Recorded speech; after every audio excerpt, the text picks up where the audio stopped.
آپ جو اب ہم آپ کو نقشہ دکھائیں گے اسکرین کے اوپر کہ جو گریٹر مڈل ایسٹ کا یہ نقشہ نیا ڈرا کرنا چاہ رہے ہیں، اس نقشے میں اگر آپ دیکھیے تو عراق کو 3 حصوں میں تقسیم کیا گیا ہے، سعودی عرب کی ریاست کو کئی حصوں میں تقسیم کیا گیا ہے، مکہ اور مدینہ کو ویٹیکن کی طرح ایک چھوٹی سی ریاست بنائی گئی ہے، ترکی، ایران اور شمالی عراق سے ملا کر کردستان کا بڑا علاقہ بنایا گیا ہے، پاکستان کے جنوب میں بلوچستان کی آزاد ریاست اور افغانستان کو بڑھا کر پاک دریائے سندھ کی سرحد تک لے کر آئے ہیں، جو پشتونستان کی ریاست کو افغانستان میں شامل کر دیا گیا، مطلب ڈویژن در ڈویژن۔ ہم یہی گفتگو کو فی الحال ویل کٹ اٹ شارٹ، وقت ہوا ایک چھوٹی سی کمرشل بریک کا، کمرشل بریک کے بعد ملتے ہیں۔ Welcome back to brass tacks. Zaid صاحب آپ فوراً بات جاری رکھیں کیونکہ بہت انٹرسٹنگ موڈ پہ ہم آ گئے تھے اور میں بہت کنسنٹریشن کے ساتھ یہ بات آپ سے سن رہی ہوں۔ دیکھیے، عراق کو ہم کیس اسٹڈی کے طور پہ لیتے ہیں اس وقت۔ اسرائیل کے دفاع کی فنڈامنٹل پیرامیٹرز جو اس پورے مڈل ایسٹ میں امریکہ کے ہیں یا زائنسٹ کے ہیں یا اسرائیل کے ہیں، ان میں ایک یہ ہے کہ آس پاس کوئی مسلمان نیوکلیر پاور نہیں رہ سکتی۔ یہ وجہ ہے کہ 1981 میں اسرائیل نے حملہ کر کے عراق کے ایٹمی پروگرام کو تباہ کیا تھا، اس کے بعد لیبیا کے ایٹمی پروگرام کو کمپرومائز کروایا، سیریا کے ایٹمی پروگرام کو، اور اب ایران کے پیچھے پڑے ہوئے ہیں اور براہ راست یہ پاکستان کی طرف بھی آ رہے ہیں۔ دوسرا جو فنڈامنٹل ایسپیکٹ ہے وہ یہ کہ بڑے بڑے مسلمان ملکوں کو چھوٹے ملکوں میں توڑا جائے، یعنی balkanization of the Muslim world. Afghanistan, Iraq میں ان لوگوں نے 3 بلکہ 4 بڑے حصوں میں عراق کو توڑنے کا پروگرام بنایا۔ پہلا حصہ جو شمال کی طرف ہے، کردستان کا ریجن، جس میں سے ایران اور ترکی دونوں سے یہ حصہ نکالیں گے اور ایک کردستان کی ریاست بنائیں گے۔ بغداد کو یہ انڈیپینڈنٹ ریاست کے طور پہ، سٹی اسٹیٹ کے طور پہ الگ رکھنا چاہتے ہیں، اس کو یہ کسی کو نہیں دینا چاہتے، اور جو وہ علاقے جن میں نہ تیل ہے اور نہ سمندر لگتا ہے وہ سنیوں کو دیں گے، اور جنوب کے سارے علاقے جہاں تیل ہے اور جو سمندر بھی لگتا ہے وہ شیعہ اکثریتی علاقے ہیں، اس کی ایک عرب شیعہ ریاست بنائیں گے۔ دیکھیے، بنیادی طور پر آپ کس پوائنٹ کو میں چاہتی ہوں کہ آپ تھوڑی اور وضاحت کریں کیونکہ مجھے ابھی اتنی کلیئرٹی نہیں آئی اس میں۔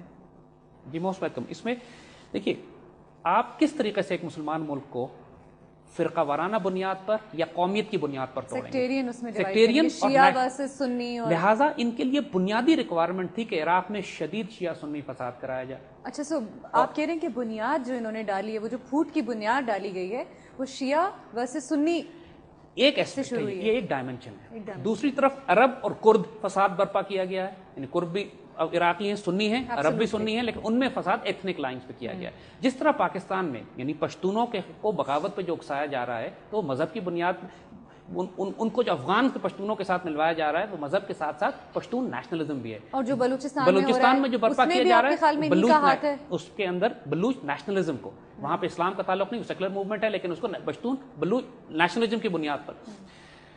عراق میں کچھ باتیں سمجھنے کی بہت زیادہ ضرورت ہے، میں اس کو اب آپ کو واضح کرتا ہوں کہ دیکھیے، امریکن بنیادی طور پر مسلمان اسپیشلسٹ قوم نہیں ہے، یعنی اس بات کو میں سمجھاتا ہوں، یعنی جب یہ مسلمانوں سے ڈیل کرتے ہیں، عربوں سے ڈیل کرتے ہیں یا پاکستان کے مسلمانوں سے ڈیل کرتے ہیں، تو امریکیوں کی نالج بہت کم ہے اس معاملے میں، نہ ان کو عربی آتی ہے نہ ان کو اردو آتی ہے، ان کے پاس لوگ ہی اتنے نہیں ہیں کہ جو ہماری تہذیب، ہماری زبان، ہمارے معاشرے، ہماری سوسائٹی، ہماری سویلائزیشن تہذیب کو سمجھ کر، اسی لیے یہ شدید غلطیاں کرتے ہیں جب اس علاقوں میں آتے ہیں۔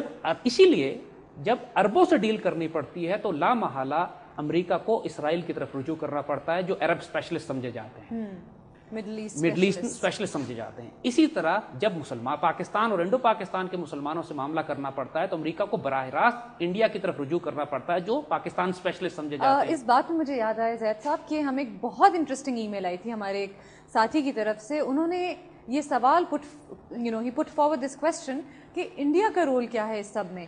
کیا انڈیا کا کوئی عمل دخل ہے یا انڈیا ایک سائلنٹ اسپیکٹیٹر ہے؟ انڈیا کا براہ راست تعلق ہے، لیکن انڈیا کی foreign policy Hunter colour foreign policy نہیں ہے، وہ اسکیونجر فورن پالیسی ہے، یعنی وہ خود شکار نہیں کرنا چاہتے، دوسرے کے مردار پر کھانا چاہتے ہیں۔ بنیاد اس پہ ہم آئیں گے انشاءاللہ، کیونکہ براہ راست بات میں نے عرض کی نا آپ سے کہ جب پاکستان کی بات آتی ہے تو براہ راست امریکہ کو انڈیا سے تعاون اس لیے کرنا پڑتا ہے کہ امریکن ہمیں اس طرح نہیں جانتے جس طرح انڈینز جانتے ہیں، اور جب عربوں کی بات آتی ہے عراق کو یا عربوں کو یا مڈل ایسٹ کو ہینڈل کرنے کی، تو براہ راست اسرائیل سے یہ مدد لیتے ہیں، اور انڈیا اور اسرائیل پھر یہاں پر امریکہ کی اس مجبوری کا فائدہ اٹھا کر امریکن پالیسی کو اپنے مفاد میں ٹوسٹ کر دیتے ہیں، اس کی ڈائریکشن تبدیل کر دیتے ہیں۔ کیا یہ پاسبل ہے کہ یہ سب ہماری اپنی سوچ ہو؟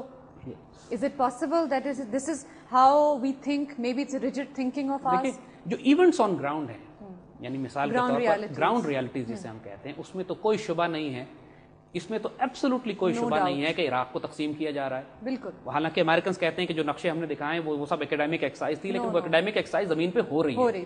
ہم نے اس میں کوئی شبہ نہیں ہے کہ بلوچستان لبریشن آرمی کو وہ سپورٹ کر رہے ہیں، اس میں کوئی شبہ نہیں ہے کہ افغانستان کی طرف سے مذہبی انتہا پسندی کو بھی ملیٹنٹس کو سپورٹ پاکستان کے اندر دی جا رہی ہے. یہ سبسٹینشیٹڈ آن گراؤنڈ ہے ان ریالٹی.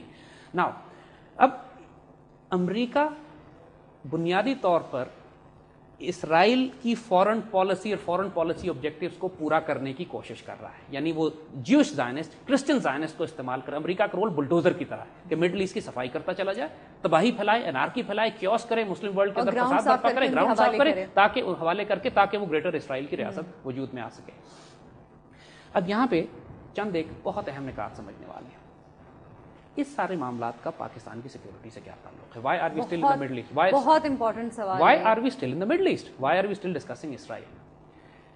چند ڈیوڈ بن گوریان جو کہ اسرائیل کے فاؤنڈنگ فادرز میں سے 1948 میں، پاکستان 47 میں بنا تھا، اسرائیل 46 میں بنا تھا، اور یہ ہم دونوں نظریاتی ریاستیں تھیں. ہم نظریاتی اسلامی ریاست، وہ آئیڈیولوجیکل جیوش ریاست. ڈیوڈ بن گوریان نے 48 میں اپنی قوم کو ایک پیغام دیا تھا کہ میں رہوں یا نہ رہوں، by any means possible Pakistan کی ریاست کو زندہ نہیں رہنے دینا، کیونکہ ہمیں اگر کوئی تھریٹ ہوگا تو پاکستان سے ہوگا. نظریاتی طور پر Israelis are very clear about this.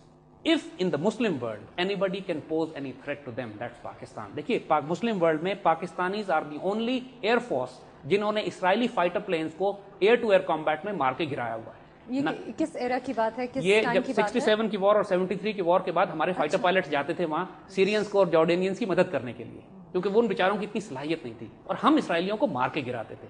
And اسرائیلیز know our potential کہ اگر پاکستان کے ساتھ ان کا تصادم ہو گیا اور پاکستان کے نیوکلیر، اب ہمارے نیوکلیر میسائل اسرائیل پہنچ سکتے ہیں. اور آپ اگر ایک چیز نوٹ کریں گے کہ پچھلے طویل عرصے سے اسرائیلی پاکستان کے خلاف ایک بیان نہیں دے رہا اس کی، لیکن اس کے باوجود دے آر انسرکلنگ پاکستان کے گرد ایک گھیرا ڈال رہے ہیں. مثلاً امریکہ کے ذریعے، مثلاً انڈیا سے کشمیر میں براہ راست اسرائیلی انوالومنٹ اتنی زیادہ ہے، Israeli advisors are swarming over the occupied Kashmir, Israeli radars line of control پہ لگے ہوئے ہیں. اور دوسری طرف افغانستان میں انڈینز اور اسرائیل ایک بھاری تعداد میں موجود ہیں under the umbrella of the Americans, جو ایڈوائز کر رہے ہیں ان کو، کیونکہ وہاں القاعدہ بھی موجود ہے. القاعدہ کو کس طرح ہینڈل کرنا ہے اس کے لیے اسرائیلی ایڈوائزرز وہاں موجود ہیں. القاعدہ کا کیا رول ہے اس کے اندر، اس کو ہم بعد میں ڈسکس کریں گے کہ کیا وہ مسلمانوں کے آبجیکٹیو سرو کر رہی ہے یا سی آئی اے اور موساد کے آبجیکٹیو سرو کر رہی ہے. اس پر بات کرنے کی ضرورت ہے and we are going to discuss this. I think ہم یہاں رک جاتے ہیں تھوڑی دیر کے لیے، بریک کے بعد دوبارہ ملتے ہیں.